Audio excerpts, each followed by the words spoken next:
खून में आने वाला 5-5 डिग्री का तूफान अंग्रेजी शासकों की जड़ों में तूफान ला देता था। लोग मर जाते थे, मिट जाते थे, फांसी चढ़ जाते थे, तो वो भी अपनी देशभक्ति साबित कर रहे होते थे, क्योंकि ये उस दौर की देशभक्ति की कसौटी थी।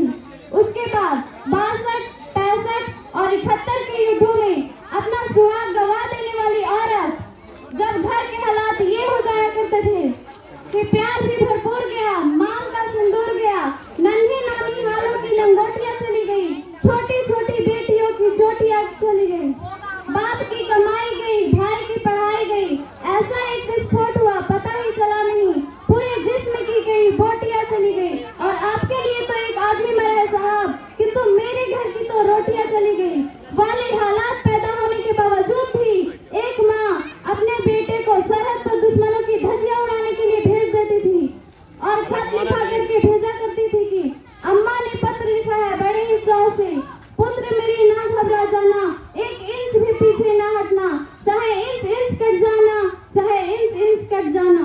इस तरह पूरा परिवार अपना देशभक्ति साबित कर रहा होता था। तब देश बलिदान मांगता था, तब देश लड़ जाने को कहता था, तब देश मर जाने को, मिट जाने को, फांसी चढ़ जाने को कहता था। लेकिन आज देश लड़ जाने को नहीं कहता, आज देश मर जाने को, मिट जाने को, फांसी चढ़ जाने को नहीं कहता। लेकिन मेरे विचारों में है, यदि कोई व्यक्ति अपना काम पूरी मेहनत, पूरी ईमानदारी और पूरी लगन से करना, वही सच्चा देशभक्त है। यदि आप कहें कि साल में अपने हाथ में 2 बार तिरंगा ले लेना ही देशभक्ति है, तो आपसे पूछना चाहूंगी कि सड़क पर रहने वाला वो बच्चा ट्रैफिक की छांव में नंगे पांव में जो अपने हाथ में तिरंगा लेकर बेच रहा होता है, तो क्या आप उसे उसकी देशभक्ति कहेंगे? ये उसकी देशभक्ति नहीं, बल्कि उसे उसकी पेट की भूख की शक्ति है जो उसे ऐसा करने पर मजबूर करती है।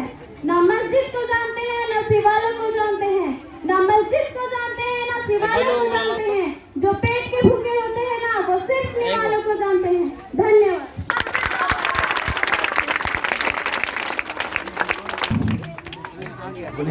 जबरदस्त